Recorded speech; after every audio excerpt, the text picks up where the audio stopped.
मित्रांनो नमस्कार. विदर्भ आयच्या ऑनलाईन लर्निंग प्लॅटफॉर्मवर तुमचं स्वागत आहे.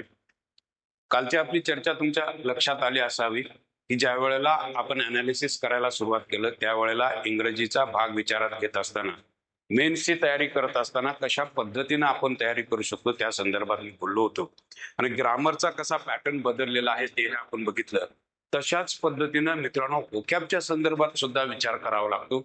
व्होकॅबचे अलीकडच्या काळातले एमपीएससी ने विचारलेले सगळे प्रश्न आपण थोडेसे विचारात घेऊ आणि बदललेला पॅटर्न कसा आहे, कशा पद्धतीने त्यांनी प्रश्न फ्रेम केलेले आहेत.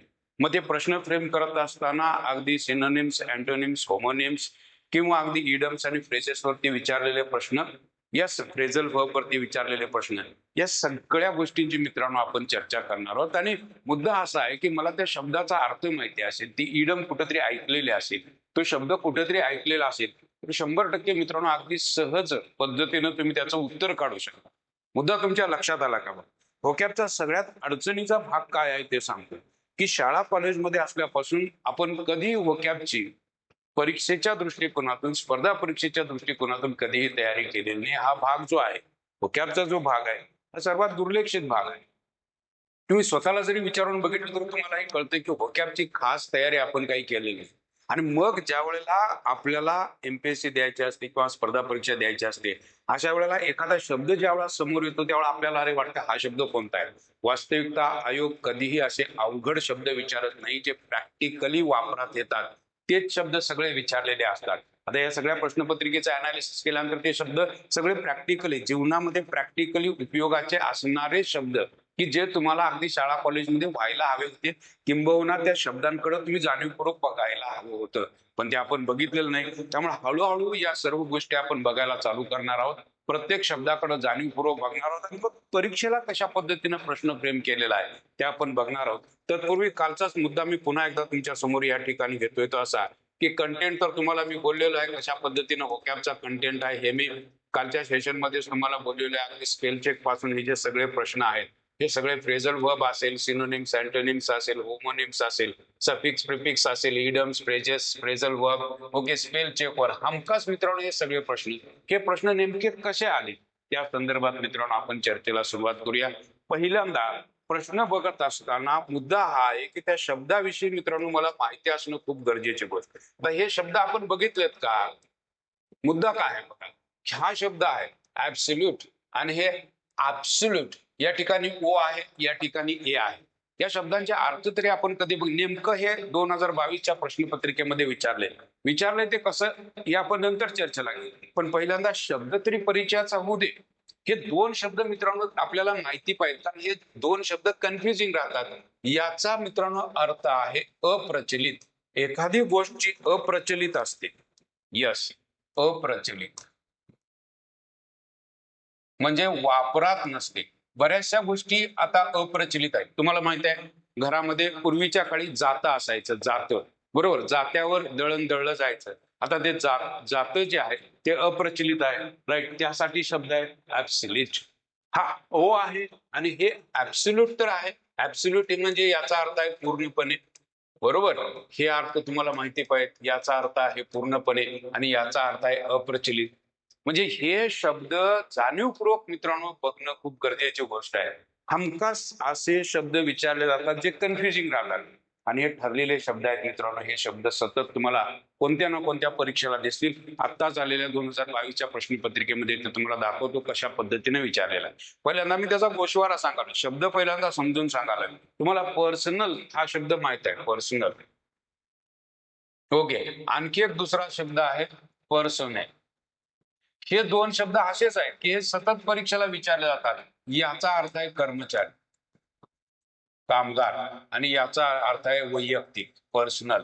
म्हणजे हे शब्द मित्रांनो मला माहिती असतील तरच प्रश्नांची उत्तरं देता येतील. असले शब्द हमखास विचारले जातात. हा शब्द आहे ऍब्सोल्यूट आणि हा ऍब्सोल्यूट. ओ आणि बघा LET आहे, LUT आहे. मिसेंथ्रॉप हा शब्द वन वर्ड खाली विचारला जातो, बऱ्याच वेळा विचारला गेलेला शब्द आहे मिसेंथ्रॉप, राईट. मिसेंथ्रॉप म्हणजे असा माणूस की जो मानव जातीचा तिरस्कार करतो. The person who hates the mankind is called actually misanthrope. Incredible, हे इनक्रेडिबल म्हणजे काय? अविश्वसनीय, ज्याच्यावर सहजासहजी विश्वासच बसत नाही, अशी जी गोष्ट असते, ओके, विश्वास न ठेवण्यासारखी जी गोष्ट आहे, राईट, विश्वास विश्वास न बसण्यासारखी, बरोबर, बसण्यासारखी गोष्ट, त्याला म्हणतात मित्रांनो इनक्रेडिबल. आणि बघा, मिसेंथ्रॉप मानव जातीचा तिरस्कार करणारा, मानव जातीचा तिरस्कार करणारा, ओके, तिरस्कार, जस्ट अ मिनिट, तिरस्कार, तिरस्कार करणारा, राईट. हे शब्द आहेत मित्रांनो जे आपण फेटलिस्ट, मूळ शब्द मित्रांनो आहे फेट. फेट म्हणजे नसीब, ज्याचा दैवावर विश्वास आहे असा माणूस फेटॅलिस्ट. मग हा शब्द मला माहिती पाहिजे, फेट हा शब्द जर मला माहित असेल तर याच्यातून हा शब्द लगेच कळू शकतो, फेटॅलिस्ट. फेटॅलिस्ट म्हणजे दैववादी, थोडक्यात म्हणजे हा आहे दैववादी. आता हे जर इतकं सगळं माहिती असेल, हे सगळं जर तुम्हाला माहिती असेल, तर पुढच्या प्रश्नाकडे गेल्यानंतर तो प्रश्न तुमचा सुटू शकतो. म्हणजे ग्रामरच्या बाबतीत जसा अभ्यास करावा लागतो तसा हा शब्दांच्या बाबतीतला आपला अभ्यास पक्का असेल तर मित्रांनो पुढचा प्रश्न तुम्हाला सुटताना दिसेल. पुढे गेल्यानंतर मित्रांनो तुम्हाला असं दिसेल की काय प्रश्न विचारलेला आहे. बघा, या पद्धतीने मित्रांनो आपल्याला प्रश्न दिसतो. आता या ठिकाणी बघा प्रश्न काय केला. Point out the incorrect sentence. 2022 ला विचारलेला हा प्रश्न आहे, राईट. इनकरेक्ट सेंटेन्स त्याने विचारलेला आहे. ओके, आता ही 4 वाक्य तुम्हाला वाचावी लागतील. वाचनाचा आपला सराव असणं खूप अपेक्षित आहे. आता वाचनाचाच आपला सराव नसेल तर अशा पद्धतीच्या प्रश्नांची उत्तरं देता येतील का? म्हणून मुळात गोष्ट अशी आहे की इंग्रजीकडे बघत असताना वाचन, रिडिंग ज्याला म्हणतात, ते असणं अत्यंत गरजेची गोष्ट आहे. दररोज एक 15-20 मिनिट का असेना, पण आपण थोडंफार का असेना इंग्रजीतलं वाचन चालू केलं पाहिजे. ही सर्वात महत्वाची गोष्ट. वाक्य काय म्हटलंय बघा, मेनी ओल्ड मिल्स, जुन्या ज्या मिल्स आहेत, and there grinders are now absolute. आता हे बरोबर आहे का मित्रांनो? ऍब्सोल्यूट का इथं ओ असायला पाहिजे. मगाशी बोललो होतो ज्या पद्धतीने आपण हा शब्द बघितल्याचं आठवतंय का बघा, या पद्धतीने आपण बघितला होता. हा शब्द तुमच्या लक्षात आलाय का बघा. हे अत्यंत महत्वाचं मित्रांनो. अशा पद्धतीने ज्या वेळा आपण बघत जाऊ त्यावेळेला मी खऱ्या अर्थाने आपल्याला कळायला चालू झालं. अन्यथा आपल्याला काहीही कळत नाही आणि मग आपण अडचणीत येऊ शकतो. इथं शब्द दिलेला आहे ऍब्सोल्यूट पाहिजे. म्हणजे ही गोष्ट मित्रांनो लक्षात येऊ दे की ज्या गोष्टी सध्या वापरात नसतात त्यासाठी ऍब्सोल्यूट हा शब्द वापरला जातो. हा शब्द या ठिकाणी चुकीचा आहे. म्हणजे हे जर कळालं तर पहिलं उत्तर जे आहे तेच बरोबर आहे हे तुम्हाला कळू शकतं. म्हणजे मला शब्द माहिती पाहिजे. बरं, एकाच विषयाचे 50 शब्द शिकता येतील का? नाही. आज मला 2 शब्दांमधला फरक कळाला, ऍब्सोल्यूट आणि ऍब्सोल्यूट. या 2 शब्दांमधला मला फरक कळाल्यामुळे ओ आणि ए यामधला फरक मला कळाला. अप्रचलित, बऱ्याचशा गोष्टी सध्या अप्रचलित. आता रेडिओ कुणाकडे आहे का? रेडिओसाठी तुम्ही अप्रचलित गोष्ट हा शब्द वापरू शकता आणि त्यासाठी ऍब्सोल्यूट हा शब्द वापरू शकता. म्हणजे या ठिकाणी हेच उत्तर आहे. A person who hates mankind is misanthrope. अगदी बरोबर.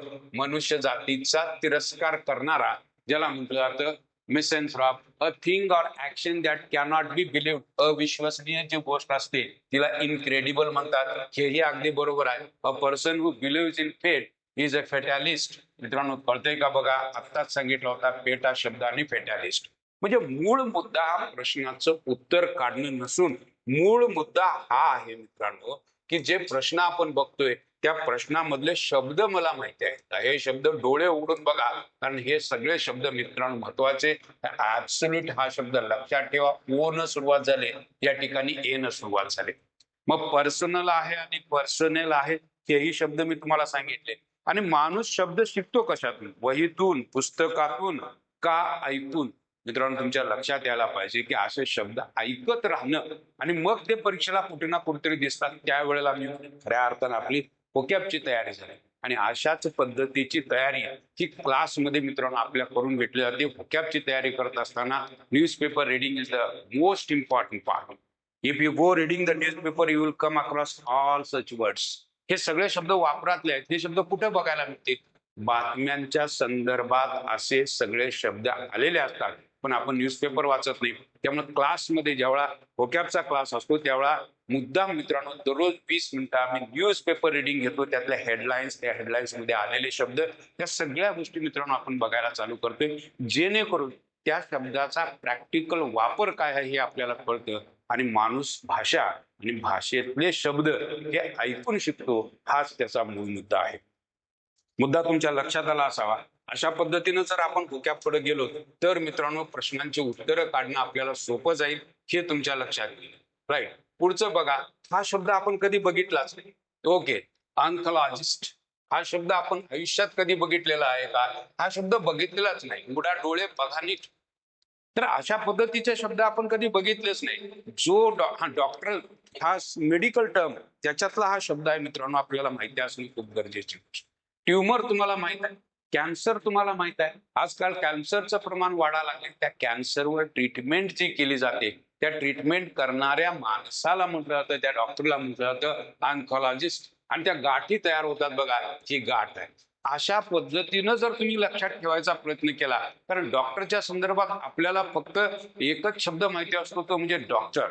ओके. आणि दुसरा शब्द माहिती असतो तो म्हणजे हार्ट स्पेशालिस्ट. याच्यावरच सगळ्याला स्पेशालिस्ट, ब्रेन स्पेशालिस्ट. ओके. फक्त स्पेशालिस्ट हा शब्द वापरून आपण एक डॉक्टर तयार करतो, पण पर्टिक्युलर शब्द आपल्याला माहिती नसतो आणि हा शब्द आजकाल प्रचलित आहे. याचं कारण असं आहे की कॅन्सरचं प्रमाण वाढायला लागलंय. कॅन्सरची गाठ असते आणि गाठीला शब्द आहे ट्युमर. म्हणजे या सगळ्या गोष्टी हा शब्द बघून ठेवा. आता हाच शब्द नेमका परीक्षेला कसा आलाय बघा, ऑन्कॉलॉजिस्ट. आणि हे जर तुम्हाला माहिती असेल तर 10 सेकंदाच्या आत उत्तर देता येणं शक्य आहे. ओकॅबचा प्रश्न मित्रांनो सुटला तर 10 सेकंदाच्या आत किंवा 15 सेकंदाच्या आत सुटू शकतो, आणि सुटायचाच नसेल तर 4 दिवसही सुटणार नाही, कारण शब्दच माहिती नसेल तर त्या प्रश्नाकडे बघून तरी काय उपयोग होणार. म्हणजे अशा पद्धतीचे शब्द आपण ऐकत जाणार. आणि बघा, मी प्रत्येक शब्दाला एक स्पेस द्यायला लागलो. मी असं नाही करत किंवा एक शब्द घेतला लगेच पुढचा शब्द नाही, गप्पा मारत ते आपल्याला शिकावं लागतं. मराठीतले जे सगळे शब्द आपण शिकलो, मराठीतल्या शब्दांची जी आपण चर्चा केली, ते शब्द लक्षात ठेवण्यासाठी शिकलोच नाही. आपण असे सहज ऐकत गेलो, ते आपल्याला येत गेले, किंबहुना त्याचा सराव आपल्याकडून प्रचंड झाला. आणि ते वाक्यात कसे वापरायचे भाषेच्या माध्यमातून आपल्याला कळत गेल्यामुळं ते शब्द पाठ करायची गरजच पडली नाही. सेम लॉजिक आपण या ठिकाणी वापरतोय. आपण स्पेस देतोय मेंदूला मध्ये, त्या शब्दाकडे आपण जाणीवपूर्वक बघतोय. भले विसरला तरी चालेल, पण उद्या बघितल्यानंतर तो शब्द लक्षात येईल. एक 10-12 वेळेला असा शब्द जर आपण बघितला तर 100% मित्रांनो अशा पद्धतीचे शब्द आपल्याला सहज लक्षात राहतात. आता हाच शब्द नेमका परीक्षेला कसा विचारलेला आहे त्याची आपण चर्चा करू. आता तुम्हाला कळालं असावं, हा जो डॉक्टर आहे हा मेंदूवर उपचार करणारा किंवा कॅन्सरवर उपचार करणाऱ्या डॉक्टरासाठी हा शब्द वापरला जातो, ऑन्कॉलॉजिस्ट. ओके. मग हे जर मला कळालं असेल तर मग आपल्याला या प्रश्नाचं उत्तर अगदी सहज देता येईल. Choose the nearest meaning of the underline atom. His father is an oncologist. 2022चाच मित्रांनो हा प्रश्न आपल्याला दिसतो. लक्षात येऊ दे, 2022चाच प्रश्न आहे या ठिकाणी. ही बाजू लक्षात घ्या मित्रांनो. Right. Choose the nearest meaning of the underline atom. His father is an oncologist. Answer options: one who studies pandemic, one who studies tumors in the body. आता हा ट्युमरचा शब्द मगाशी बोलताना मी वापरला होता बघा, की ज्या वेळेला गाठ तयार होते त्या गाठीसाठी मित्रांनो, गाठ ही कॅन्सरची असते, त्याचा अर्थ आहे मित्रांनो 2 नंबरचा ऑप्शन अगदी बरोबर असणार आहे.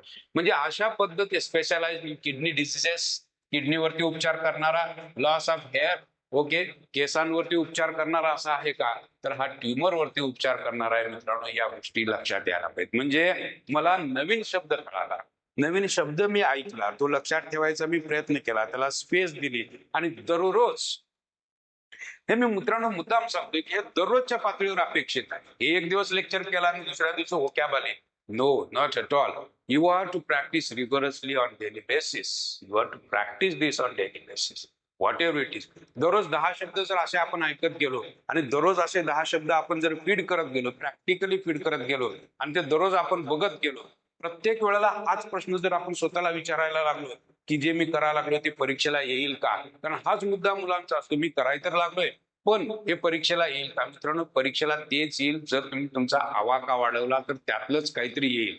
एखादा शब्द केल्यानंतर तोच परीक्षेला येईल असं काही सांगता नाही येणार. पण जर अशा पद्धतीने प्रॅक्टिकल इंग्लिश जर आपण बघत गेलो, कारण हे सगळे प्रॅक्टिकली शब्द वापरले जातात, जरी आपण खेड्यातून असलो, बऱ्याच वेळा आपल्याला, आपण सगळे खेड्यातून असतो, आपल्याला अशा शब्दांविषयी माहिती नसते, पण प्रॅक्टिकली हे शब्द वापरले जातात. हा मुद्दा महत्वाचा आहे. त्यामुळं अशा शब्दांचा सराव होणं ही गरजेची गोष्ट. अशाच पद्धतीने काही प्रश्न बघा, गो टू द डॉग्स. बऱ्याच परीक्षांना मित्रांनो ही इडम अशा पद्धतीने विचारलेले आहे. Go to the dogs. Dogs म्हणजे कुत्रा हे तर माहित आहे. गो म्हणजे जाणे अशा अर्थानं. कुत्र्याला जाणे याचा अर्थ तसा निघत नाही. बऱ्याच वेळा मराठीत बोलताना आपण बोलतो बघा, ज्या वेळा दोघांमध्ये भांडणे लागलेले असतात अशा वेळा बोलता बोलता आपण बोलून जातो, तुलाही नको मलाही नको, जाऊ दे कुत्र्याला. जाऊ दे कुत्र्याला याचा अर्थ ती गोष्ट वाया जाऊ दे असा त्याचा अर्थ होतो. Go to dogs. आणि मग त्यासाठी एखादी गोष्ट खराब होणे, एखादी गोष्ट कमी कमी होत जाणे, एखादी गोष्ट नष्ट होऊन जाणे अशा अर्थानं मित्रांनो गो टू डॉग्स ही फ्रेज वापरली जाते. मलाही नको तुलाही नको, जाऊ दे कुत्र्याला. अशा पद्धतीने जे मराठीत बोलतो गो टू डॉग्स, एक दिवस हे जग नष्ट होणार आहे, एक दिवस हे सगळं संपून जाणार आहे. All the world will take go to dogs. Okay, एक दिवस हे सगळं जग नष्ट होऊन जाणार आहे, डिटोरिएट होऊन जाणार आहे, संपुष्टात येणार आहे. येस, द वर्ड इज संपुष्टात येणे. एखादी गोष्ट संपुष्टात येणे अशा अर्थानं वापरलं जातं. संपुष्टात येणे, संपुष्टात येणे, एखादी गोष्ट संपुष्टात येणे अशा अर्थानं ही इडम वापरली जाते मित्रांनो, गो टू डॉग्स. आणि मग जर मला हे कळालं असेल तर मग मला या प्रश्नाचं उत्तर मित्रांनो देता येईल. ते बघा, या प्रश्नाचं उत्तर तुम्ही काय देऊ शकता बघा. Select the most appropriate meaning of the underline phrase in the following sentence. Nearly all institutions are going to the dogs nowadays. बघा, नियरली ऑल द इन्स्टिट्यूशन, सगळ्या ज्या काही संस्था आहेत जे काही दिसतात त्या सगळ्या संस्था going to the dogs nowadays, सध्या त्या कुत्र्याला जाणार आहेत. याचा अर्थ त्या हळूहळू काय होणार आहेत, नष्ट होणार आहेत. बघा, रुईन असा शब्द वापरला जातो. RUIN, रुईन असा शब्द वापरला जातो. डुईंग गुड नाही होणार. ओके, फास्ट चेंजिंग नाही होणार. डेव्हलपिंग व्हायला का नाही. डिटोरिएटिंग म्हणजे ह्या संस्था ज्या आहेत, ज्या काय आपल्या इन्स्टिट्यूशन्स आहेत त्या सगळ्या आपल्या नष्ट होताना तुम्हाला दिसतील. म्हणजे मला जर ती इडम व्यवस्थित ऐकलेली असेल, एखाद्या वेळा ती बघितलेली असेल तर तिचा अर्थ काढणं खूप सोपं. मुद्दा हा आहे मित्रांनो की अशा पद्धतीच्या इडम्स आणि फ्रेजेस आपल्याला कमीत कमी 500 तरी माहिती असायला. 500, राईट, की ज्या सतत परीक्षेला रिपीट होताना दिसतात. आणि एक वेळा असा डाटा तुमचा तयार झाला एक 500 इडमचा की नंतर येणाऱ्या फ्रेजेस लॉजिकली तुम्ही विचार करून काढू शकता की त्याचा अर्थ काय असावा. मुद्दा तुमच्या लक्षात आला का? ही जी बाजू आहे, पहिल्यांदा बेस एक थोडासा तयार झाला की आपण पुढच्या गोष्टींना अंदाजानं का असेना पण त्याचा अर्थ काढू शकतो. ही गोष्ट तुमच्या लक्षात आली असावी. ओके, गो टू डॉग्स याचा अर्थ आहे रुईन, एखादी गोष्ट नष्ट होऊन जाणे. अशा हँड्स डाऊन.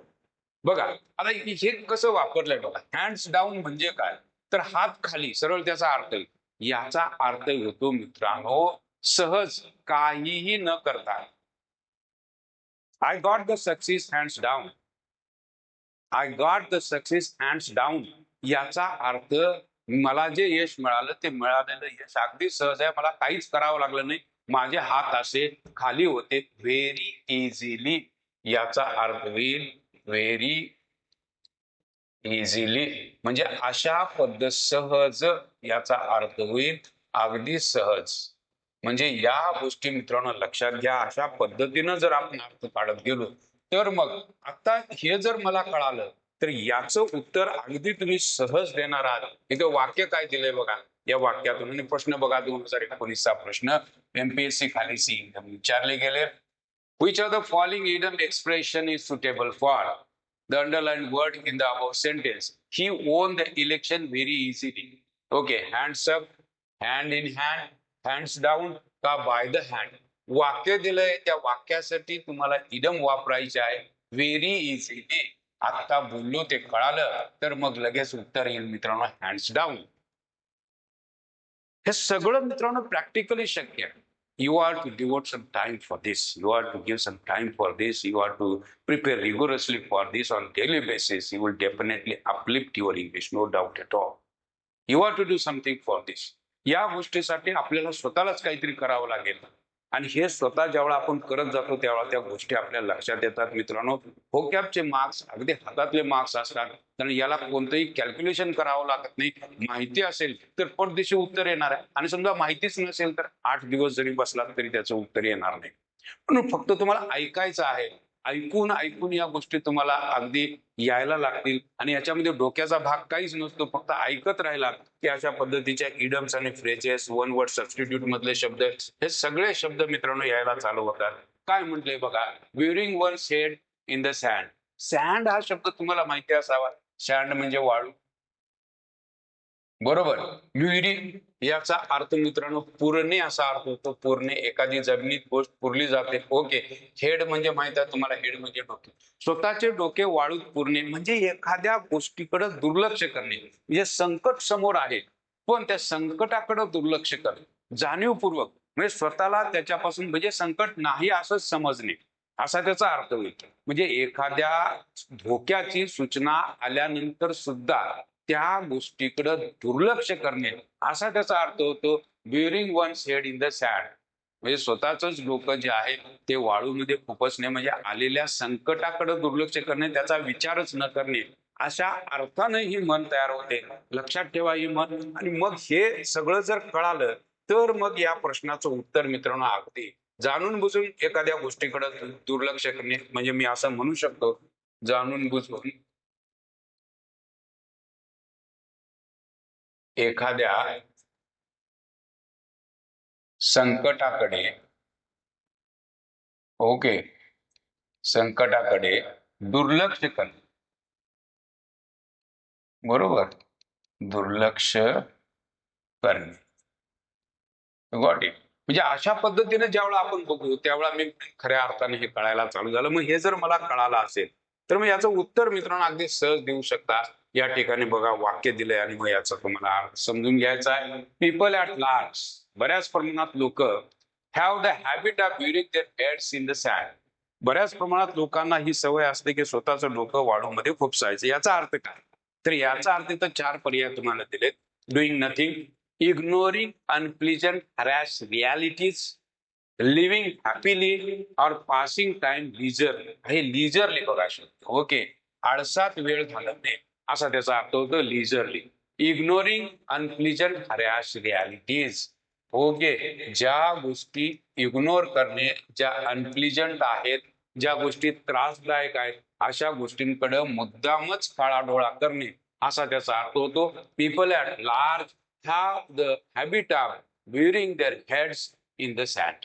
म्हणजे स्वतःहून लोक येणाऱ्या संकटाकडे दुर्लक्ष करतात, संकट नाहीच असं समजतात. त्यावेळेला ही इडम वापरली जाते. आणि अशा इडम 400-500 ज्यावेळेला तुम्ही तयार करता, वाचता, बघता, त्यावेळेला परीक्षेला आलेल्या पर्यायातून मित्रांनो उत्तर काढता येणं खूप सोपं जातं. शब्द काय? हिपोक्रेसी, हे वाय आहे, बरोबर.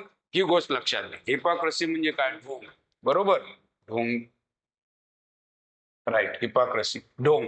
कॅटलॉग हा शब्द काय? LOGE किंवा कॅटलॉग, हे आहे बरं या ठिकाणी कॅटलॉग, हे दोन्ही शब्द चालतील. कॅटलॉग प्रश्न आपण नंतर बघू, पण डोळे भरून पहिल्यांदा बघून घ्या. कॅप्टनचं स्पेलिंग बघून घ्या, कॅप्टन TIN, ओके, आणि गॅझेट मध्ये डबल T आहे, हे बघून घ्या.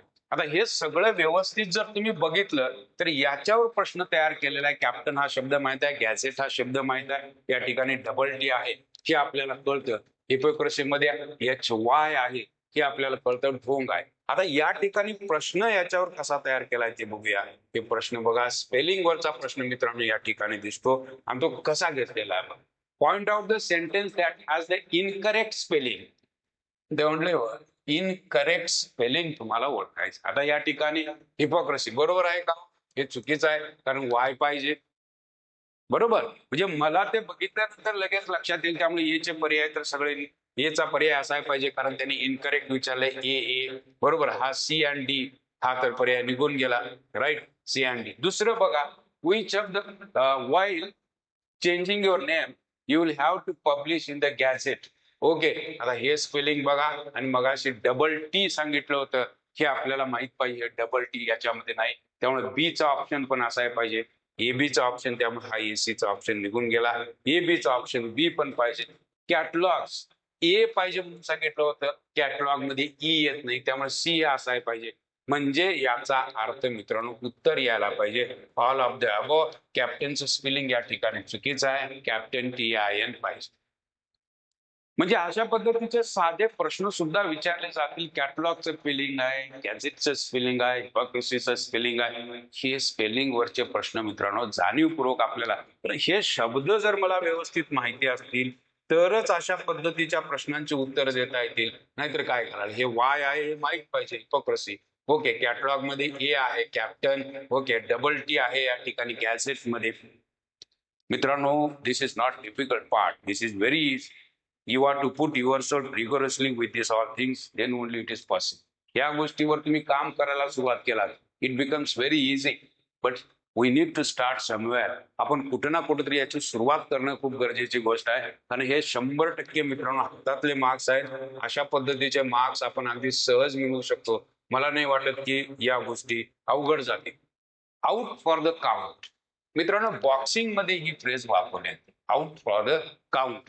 कारण बॉक्सिंग मध्ये बघा मोजलं जातं बघा, 1 2 3 4 असा तो जो बॉक्सर असतो तो खाली पडलेला असतो. त्यावेळेला ते जो त्या ठिकाणी मोजणारा जो असतो, पंच जो असतो, तो मोजत असतो बघा 1 2. आउट फॉर द काउंट, एखादं मोजायचीच गरज नाही त्यावेळेला त्याचा अर्थ होतो पराभव. लक्षात येते का बघा, त्याचा अर्थ होतो मोजायचीच गरज नाही. आउट फॉर द काउंट म्हणजे मोजायचीही गरज नाही, पराभव होणे. बॉक्सिंग मधली मित्रांनो फ्रेज आहे. आणि मग या ठिकाणी कशा पद्धतीने विचारलं गेलेलं आहे बघा, तुमच्या लक्षात येईल मित्रांनो कशा पद्धतीने या ठिकाणी प्रश्न तयार केलेला आहे. हाही प्रश्न आहे 2018चा. Which of the given options carries the meaning of the underline idiom. A little more pressure, थोडंसं आणखी प्रेशर वाढवलं. And he will be out of the count, he will be out of the count म्हणजे त्याचा पराभव होईल. Victorious असा त्याचा अर्थ होईल का? Okay, rich. ओके, फ्री का बिटन. मित्रांनो, बिटन, बाईट बीट बिटन. ओके, म्हणजे अशा पद्धतीनं पराभीट होणे, पराभव होणे, बिटन अशा अर्थाने वापरलं जातं. म्हणजे असे शब्द आपण बघत जाणं. Out for count. ओके, मोजायचीच गरज नाही याचा अर्थ असा होतो मित्रांनो की पराभव होणे. म्हणजे मला म्हणायचं आहे की अशा पद्धतीचे प्रश्न ज्यावेळा तुम्ही बघत जाल, अशा पद्धतीची चर्चा ज्यावेळा आपण ऐकत जातो, त्यावेळा नवीन शब्द आपल्याला कळायला चालू होतात. नवीन शब्दांची रचना आपल्याला कळायला चालू होते.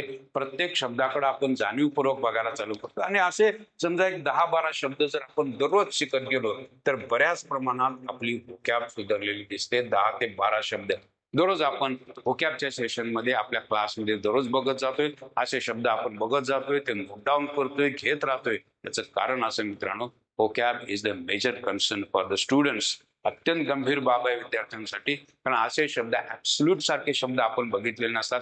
ऍब्सोल्यूट सारखे शब्द आपण बघितलेले नसतात. ओके, अँकॉलॉजिस्ट अशा पद्धतीचे शब्द आपण बघितलेले नसतात. हे सगळे शब्द मित्रांनो आपल्याला बघावे लागतील, तर मी म्हणेन खऱ्या अर्थानं आपली व्होकॅब सुधारली असा त्याचा अर्थ होतो. कारण अशाच शब्दांची चर्चा केल्यानंतर ते शब्द लक्षात राहतात आणि मग अशा शब्दांचा उपयोग परीक्षेसाठी होऊ शकतो. आजच्यासाठी इतकं पुरेसं आहे. पुन्हा भेटू नवीन सेशनमध्ये, व्होकॅबच्या सेशनमध्ये, नवीन इडम्स, फ्रेजेस आणि अशाच गोष्टींच्या चर्चेसाठी. Thank you very much.